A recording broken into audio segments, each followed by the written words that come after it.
നിങ്ങളുടെ ഇഷ്ട പരമ്പരകൾ എക്സ്ക്ലൂസീവായി സൺ നെക്സ്റ്റ് ആപ്പിലൂടെ തികച്ചും ഫ്രീ ആയി ഇപ്പോഴേ ആപ്പ് ഡൗൺലോഡ് ചെയ്യൂ. എന്തു പറ്റിയമ്മ? മുഖത്തൊരു വിഷമം പോലെ. ഒരു ചെറിയ വിഷമം എനിക്കുണ്ട് മോനെ. അത് നിന്നോടൊന്നും ചോദിച്ചില്ലേ എനിക്ക് സമാധാനം കിട്ടില്ല. എന്തു പറ്റിയമ്മ? നീ ഡൽഹിയിൽ നിന്ന് വന്നപ്പോ ശ്രുതിക്ക് സാരി കൊണ്ടുവന്നത് തെറ്റായിപ്പോയെന്നൊന്നും ഞാൻ പറയില്ല. കുട്ടികളുടെ സ്വഭാവം അവക്ക്. അങ്ങനെ എന്തെങ്കിലും കിട്ടിയാൽ ഒരുപാട് സന്തോഷിക്കുകയും ചെയ്യും. പക്ഷെ ശ്രുതിക്ക് സാരി വാങ്ങിയപ്പോ സുന്ദരിക്കും കൂടി ഒന്ന് വാങ്ങായിരുന്നു. സത്യം പറഞ്ഞ ശ്രുതി ഇപ്പൊ എടുത്തു വെച്ച സാരിയില്ലേ, ഞാൻ സുന്ദരിക്ക് വേണ്ടി വാങ്ങിയ സാരിയായിരുന്നമ്മേ. ശ്രുതിക്ക് വേണ്ടി ഒന്നും വാങ്ങിയില്ലെന്ന അബദ്ധം ഞാൻ കാണിച്ചു. സുന്ദരിക്ക് വേണ്ടി വാങ്ങിക്കൊണ്ടുവന്നാണെങ്കിൽ പിന്നെ എന്തിനാ നീ അത് ശ്രുതിക്ക് കൊടുത്തത്? ഞാൻ കൊടുത്തതല്ലോ അമ്മ. ഒരു സാധനം എടുത്തു വെച്ചിട്ട് അത് എനിക്ക് വേണ്ടി വാങ്ങിക്കൊണ്ട് വന്നതല്ലേ എന്ന് ഇത്ര സന്തോഷത്തോടെ ചോദിക്കുമ്പോ എങ്ങനെയമ്മ അല്ലെന്ന് പറയുന്നത്? സാരി എടുത്തു വെച്ച് അതിന്റെ കളറും പാറ്റേണും ഒക്കെ പറഞ്ഞ് എനിക്ക് ഒരുപാട് ഇഷ്ടമായെന്ന് പറഞ്ഞ് അവള് സന്തോഷിക്കുന്ന കണ്ടപ്പോ ഇത് നിനക്ക് വാങ്ങിയതല്ലെന്ന് പറയാൻ എനിക്ക് തോന്നിയില്ല. ഞാൻ അങ്ങനെ പറഞ്ഞ് ശ്രുതിയുടെ കയ്യിൽ നിന്ന് സാരി തിരികെ വാങ്ങിയിരുന്നെങ്കിൽ അപ്പോഴും അമ്മ എന്നെ കുറ്റപ്പെടുത്തില്ലായിരുന്നു. അത് ചെയ്യാൻ പാടില്ലെന്ന് പറഞ്ഞേനെ. ശരിയാണ്, അങ്ങനെ നീ പറഞ്ഞിരുന്നെങ്കിൽ അത് അവളെ കളിയാക്കുന്നത് പോലെ ആയേനെ. സാരമില്ല അമ്മ, ആ സാരി ശ്രുതി എടുത്തോട്ടെ. അതിലും വലിയൊരു സമ്മാനം ഞാൻ സുന്ദരിക്ക് കൊണ്ടുവന്നിട്ടുണ്ട്. അതിലും വലിയ സമ്മാനം? എവിടെ? നോക്കട്ടെ. അതങ്ങനെ കാണിച്ചു തരാൻ പറ്റുന്ന കാര്യമൊന്നുമല്ലമ്മ. സുന്ദരി പോലും കേട്ടാൽ ഞെട്ടിപ്പോകുന്നൊരു സർപ്രൈസ്. എന്താടാ മോനെ അത്? ഒന്ന് പറ, അത് കേക്കട്ടെ. അത് അമ്മയുടെ അടുത്ത് മാത്രമായിട്ട് ഞാൻ പറയില്ല. സുന്ദരിയെ കൂടി ഇവിടേക്ക് വിളിച്ചു വരുത്താം. എന്നിട്ട് നിങ്ങൾ രണ്ടുപേരും കൂടി ഒരുമിച്ചിരിക്കുമ്പോ ഞാൻ ആ സർപ്രൈസ് പറയും. അതാ അതിന്റെ ഒരു ത്രില്ല്. എന്നാലും ഒരു ക്ലൂ എങ്കിലും തന്നൂടെ? അല്ലെങ്കിൽ എനിക്ക് വലിയ ടെൻഷൻ ആയിരിക്കും. അത് തന്നെ ആലോചിച്ചുകൊണ്ടിരിക്കും. ഹേയ്, ടെൻഷൻ അടിക്കുന്നു വേണ്ടമ്മ. ഒരു നല്ല കാര്യമല്ലേ? ഞാൻ മോനെയും വിളിച്ച് ഇവിടെ എത്തുമ്പോഴേക്കും സുന്ദരി ഇങ്ങെത്തും. അത് കഴിഞ്ഞ ആ സർപ്രൈസ് ഞാൻ പൊളിക്കും. അത് മതി. എങ്കിലും ഇനി സമയം കളയണ്ട, നീ വേഗം പോയി റെഡിയാവ്. എന്നിട്ട് മോനെ വിളിച്ചോണ്ടോ ചെല്ലേ.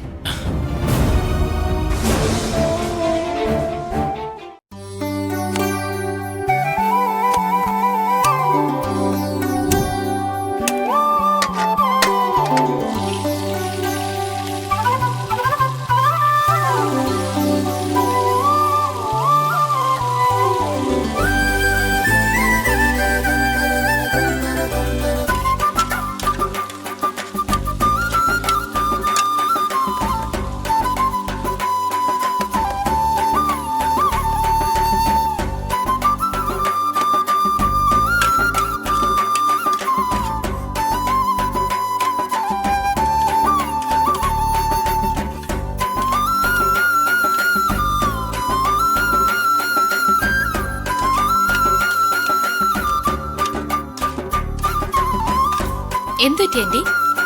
ഒന്നുമില്ല, നിന്റെ ഉത്സാഹം കണ്ട് നോക്കിയെന്ന് പോയതാ.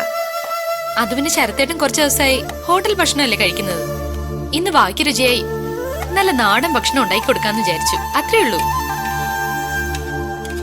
ആന്റി കണ്ടതല്ലേ, തിരക്കിട്ട കാര്യങ്ങളുമായി ഡൽഹി പോയിട്ട് വന്നപ്പോഴും ശരത്തേട്ടൻ എന്നെ മറന്നില്ല. അവിടുന്ന് എനിക്ക് സാരിയും വാങ്ങിക്കൊണ്ടാ ശരത്തേട്ടൻ വന്നത്. അതും എനിക്ക് ഏറ്റവും ഇഷ്ടപ്പെട്ട കളറും ഡിസൈനിലും ഉള്ള സാരി. എന്തൊരു മാറ്റം ശരത്തേട്ടന് അല്ലേ ആന്റി? ശരത്തേട്ടൻ എന്നെ ഒരു ഭാര്യയുടെ സ്ഥാനത്ത് കണ്ട് സ്നേഹിച്ചു തുടങ്ങിയിട്ടുണ്ട്.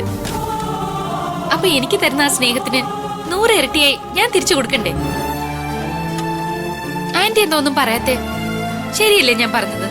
ശരിയാണോ തെറ്റാണോ എന്നൊന്നും ഞാൻ പറയുന്നില്ല. ഒരു പ്രാർത്ഥനയുള്ളൂ, എല്ലാം നന്നായി വരട്ടെ. അത് അവന്റെ ജീവിതമായാലും നിന്റേതായാലും.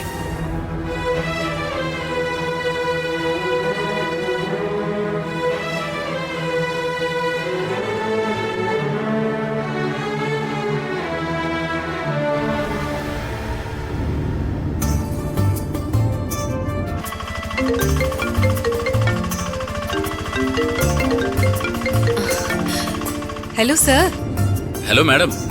മാഡം ഇത് എവിടെയാ? എന്തോ വണ്ടിയുടെ ശബ്ദം കേൾക്കുന്നുണ്ടല്ലോ. ഞാൻ മോളെ സ്കൂളിൽ കൊണ്ടാക്കിയിട്ട് വീട്ടിലേക്ക് പൊയ്ക്കൊണ്ടിരിക്കാം. സാർ എവിടാ? സാർ എവിടെയാന്ന് ചോദിച്ചാ സാർ ഇപ്പൊ കൊല്ലത്തുണ്ട്. ആഹാ, തിരിച്ചെത്തിയോ? എന്നിട്ട് വരുന്ന കാര്യമൊന്നും പറഞ്ഞില്ലല്ലോ. വരുന്ന കാര്യം മുൻകൂട്ടി അറിയിച്ചിരുന്നുവെങ്കിൽ ഇപ്പൊ ഇതുപോലെ വിളിച്ച് ഞാൻ കൊല്ലത്തുണ്ടെന്ന് പറയാൻ പറ്റുമോ കളക്ടർ മാഡം? ഇല്ലല്ലോ. സർപ്രൈസ് അങ്ങനെ അല്ലേ? സർപ്രൈസ് എന്ന് പറഞ്ഞ ഇതൊന്നും അല്ല. ഇതിലും വലിയൊരു കിടിലൻ സർപ്രൈസ് എന്റെ കയ്യിലുണ്ട്. പക്ഷെ അത് പറയണമെങ്കിൽ ഈ സംസാരിക്കുന്ന മാഡം എന്റെ വീട്ടിലോട്ടൊന്ന് വരണം. സാറ് ഡ്രൈവിംഗിലാണോ? അതെ, ഞാൻ വീട്ടിൽ വന്ന് ബാഗൊക്കെ കൊണ്ടുവച്ച് ഒന്ന് ഫ്രഷായി മോനെ കുറച്ച് നേരത്തെ വിളിച്ചോണ്ട് പോകാന്ന് കരുതി പുറത്തേക്ക് ഇറങ്ങിയതാ. അത് പോട്ടെ, മാഡം എപ്പോഴാ വീട്ടിലേക്ക് വരുന്നേ? ഞാൻ ഈവനിങ് അങ്ങോട്ട് ഇറങ്ങാം. എന്താ അതുപോരെ? ഓ, ഉച്ച പോലും ആയിട്ടില്ല. മാഡത്തിനെ ഒന്ന് വന്നിട്ട് കാണാൻ ഞാനിനി ഈവനിങ് വരെ കാത്തിരിക്കണോ അല്ലേ? അയ്യോ, അതുകൊണ്ടല്ല സർ. മോളെ ആക്കിയിട്ട് വരുന്ന വഴിക്ക് അച്ഛമ്മയ്ക്ക് ഒരു മരുന്ന് വാങ്ങിയത് എന്റെ കയ്യിലിരിക്കുക. അത് കൊണ്ട് കൊടുക്കണം. വേറെ പരിപാടിയൊന്നുമില്ല. വേറെ പണിയൊന്നുമില്ലെങ്കിൽ മരുന്ന് കൊടുത്തിട്ട് നേരെ വീട്ടിലേക്ക് പോരെ. അപ്പോഴേക്കും മോനുമായിട്ട് ഞാനും അങ്ങെത്താം. എന്തു പറയുന്നു? ആ, അത് ഞാൻ വരാം. പ്രോബ്ലം ഒന്നുമില്ല. പക്ഷെ സർപ്രൈസ് എന്താ സർ? സർപ്രൈസ് എന്താണെന്ന് ആരെങ്കിലും അഡ്വാൻസ് ആയിട്ട് പറയോ സുന്ദരി? ഒരു കാര്യം ചെയ്യും, മാഡം വേഗം വീട്ടിലേക്ക് വാ. സർപ്രൈസ് ഒക്കെ നേരിട്ട് അങ്ങ് തരാം. ഓക്കെ? ഓക്കെ സർ, ഞാൻ അവിടെ എത്തിക്കോളാം. ശരി.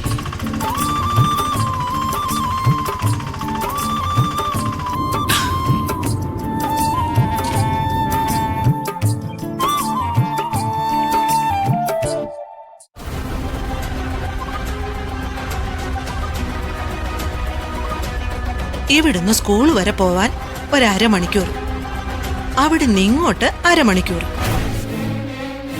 കൂടിപ്പോയ 1.5 മണിക്കൂർ മൊത്തം വേണം. ഇതിപ്പോ പോയിട്ട് മണിക്കൂർ 2 ഈ പെങ്കൊച്ച് എവിടെ പോയി കിടക്കുക? ഗുളിക കഴിക്കാതെ ആഹാരം കഴിച്ച എനിക്ക് പ്രശ്നമാണെന്ന് നന്നായിട്ട് അറിയാം സുന്ദരിക്ക്. എന്നിട്ടാ ഈ പണി കാണിച്ചത്. ഇപ്പൊ സമയം 10:30 കഴിഞ്ഞു. വയറ് വശന്നിട്ടാണ് ഈ കണ്ണ് കാണാൻ വയ്യ. ആ ഗുളിക കൊണ്ട് തന്നിട്ട് എവിടേക്കാണെന്ന് വെച്ചാ പൊയ്ക്കൂടെ പെണ്ണിന്? ആ, എത്തിയെന്ന് തോന്നുന്നു. എന്ത് പറയാനെന്ന് പറ.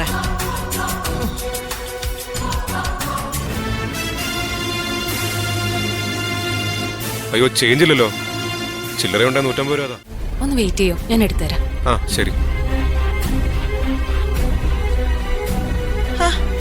നീ ഇതെവിടെ പോയി കിടക്കായിരുന്നു മോളെ? ഗുളിക കഴിക്കാതെ എനിക്ക് ആഹാരം കഴിക്കാൻ പാടില്ലെന്ന് അറിയില്ലേ? എന്റെ അച്ഛമ്മ, ഞാൻ എങ്ങും പോയില്ല. മോളെയാക്കി മെഡിക്കൽ സ്റ്റോറിലും കയറിയിട്ട് ഞാൻ നേരെ ഇങ്ങോട്ടാ വന്നേ. വന്ന് ഇപ്പൊ എന്റെ കാര്യത്തിൽ ഒരു ശ്രദ്ധയില്ലാതായിട്ടുണ്ട്. പണ്ടൊന്നും നീ അങ്ങനെയല്ലായിരുന്നു. എന്റെ ഒരു ആവശ്യം എന്ന് പറഞ്ഞാ അത് കഴിഞ്ഞ വേറെ എന്തോ ഉണ്ടായിരുന്നുള്ളൂ. ഇപ്പോഴും എനിക്ക് അച്ഛമ്മയുടെ കാര്യം കഴിഞ്ഞിട്ടേ വേറെ എന്തോ ഉള്ളൂ. ഇപ്പൊ തന്നെ വീട്ടിലേക്ക് ചെല്ലണമെന്ന് പറഞ്ഞ് ശരത് സാർ വിളിച്ചിട്ടേ ഞാൻ സാറിനോട് എന്താ പറഞ്ഞെന്നറിയോ? അച്ഛമ്മയ്ക്കുള്ള മരുന്ന് എന്റെ കയ്യിലിരിക്കുക, അത് കൊണ്ടു കൊടുത്തിട്ടേ വരാൻ പറ്റുമെന്ന്. അല്ല, ശരത് സാറ് വിളിച്ചിട്ട് പോലും പോവാതെ ഈ മരുന്നും കൊണ്ട് ഇങ്ങോട്ട് വന്ന് എനിക്ക് ഇത് തന്നെ വേണം, ഇത് തന്നെ കേൾക്കണം. നിക്ക്, നീ എന്താ പറഞ്ഞത്? ശരത് സാർ വിളിച്ചെന്നോ? അതിന് ശരത് സാർ ഡൽഹിയിലല്ലേ? സാറ് ഡൽഹിന്നൊക്കെ ഇങ്ങ് എത്തി. വീട്ടിൽ വന്നിട്ടാ വിളിച്ചത്. എന്തോ അത്യാവശ്യ കാര്യമുണ്ട്, വേഗം ചെല്ലാൻ പറഞ്ഞു. അപ്പോഴും ഞാൻ പറഞ്ഞത് എന്താ, എന്റെ അച്ഛമ്മയ്ക്കുള്ള മരുന്ന് എന്റെ കയ്യിലിരിക്കുക, അത് കൊടുക്കാതെ ഞാൻ എങ്ങോട്ടും വരില്ലാന്ന്. എടി മോളെ, വലിയ കളക്ടറാണെന്നും പറഞ്ഞിട്ട് ഒരു കാര്യമില്ല. മനുഷ്യനായാലേ വകതിരിവ് വേണം, വകതിരിവ്. ഒരു മനുഷ്യൻ കാണുമെന്ന് പറഞ്ഞ് വിളിക്കുമ്പോ അതിനാണോ മരുന്നിനാണോ പ്രാധാന്യം കൊടുക്കേണ്ടത്? ഇത് എന്തിനുള്ള മരുന്നാ? ഗ്യാസിനുള്ള മരുന്ന്. അത് ഒരു നേരം കഴിച്ചില്ലെന്ന് കരുതി ചത്തൊന്നും പോവില്ലല്ലോ. നിന്നെ കാണണോന്ന് പറഞ്ഞ് വിളിച്ചത് വേറെ ആരുമല്ല, ശരത് മോന. അപ്പൊ നീ എന്തിനാ പ്രാധാന്യം കൊടുക്കണ്ടേ? എന്റെ മരുന്നിനാണോ ശരത്തിനാണോ? അത് പിന്നെ മരുന്നല്ലേ അച്ഛമ്മ പ്രധാനം. മോങ്ങാത്തൊലി പിടിക്ക. പിന്നെയും വാചകം ഓടിച്ചോണ്ട് നിക്കുന്ന കണ്ടില്ലേ? ആ ഓട്ടെ തന്നെ കേറി പോവാൻ നോക്ക്. അല്ല, ഞാൻ കുറച്ചു നേരം കഴിഞ്ഞിട്ട് ചെല്ലുമെന്ന് ശരത് സാറിനോട് പറഞ്ഞിട്ടുണ്ട്. അത് കുഴപ്പമില്ല അച്ഛമ്മ. കുഴപ്പമില്ലെന്ന് നീ അങ്ങ് തീരുമാനിച്ചാ മതി. വാ അങ്ങോട്ട് വാ, വൈകിപ്പിക്കണ്ട, ഇപ്പൊ തന്നെ പോ. വാ വാ ഇങ്ങോട്ട് കേറങ്ങോട്ട്. അതെ, ഞാനിവിടെ മരിക്കാൻ കിടക്കൊന്നുമല്ല. മരുന്ന് ഇത്തിരി വൈകിയെന്നും വെച്ച് ഒന്നും സംഭവിക്കാനും പോകുന്നില്ല. ആദ്യം എന്താ വേണ്ടേന്ന് ആലോചിച്ച് തീരുമാനിക്കാനുള്ള ബുദ്ധി കാണിക്കണമായിരുന്നു പെമ്പിള്ളേരായാലും. മോനെ, വണ്ടി സ്റ്റാർട്ട് ചെയ്തോ, വേഗം വിട്ടോ. എങ്ങോട്ടാ മേഡം പോണ്ടേ? നീ വണ്ടി എടുക്ക ചെറുക്ക. എങ്ങോട്ടാന്നൊക്കെ മാഡം പറഞ്ഞു തരും. വേഗം വിട്ടോ, വേഗം വിട്ടോ.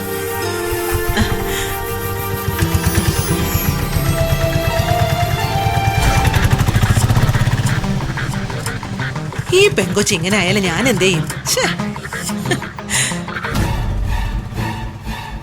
കൊച്ചുമോളെ കൃത്യമായിട്ട് ഓട്ടോയിൽ കയറ്റി വിട്ടു അല്ലേ? ശരത്ത് കാണണമെന്ന് വിളിച്ചു പറഞ്ഞപ്പോ അവൾക്കില്ലാത്ത ഉത്സാഹമാണല്ലോ അച്ചമ്മയ്ക്ക്. എന്താ ഉദ്ദേശിക്കുന്നത്? അതെ, അവളെ എന്റെ കൊച്ചുമോള. ഞാൻ അവളുടെ അച്ഛമ്മയും. അവളുടെ കാര്യത്തിൽ പല ഉദ്ദേശങ്ങൾ എനിക്കുണ്ടാവും. എന്റെ ഉദ്ദേശം എന്തു തന്നെയായാലും ലക്ഷ്മി ഒറ്റ കാര്യം മാത്രം മനസ്സിലാക്കിയാൽ മതി. ലക്ഷ്മിയുടെ മനസ്സിലുള്ള ഒരു പരിപ്പും ഇവിടെ വേവാൻ പോകുന്നില്ല. പുതിയതായി എന്തെങ്കിലും വേവിച്ചെടുക്കാനാണ് ഉദ്ദേശമെങ്കിൽ ആ വെള്ളം മനസ്സിൽ നിന്നങ്ങ് വാങ്ങിവെക്കും. അതാ നല്ലത്.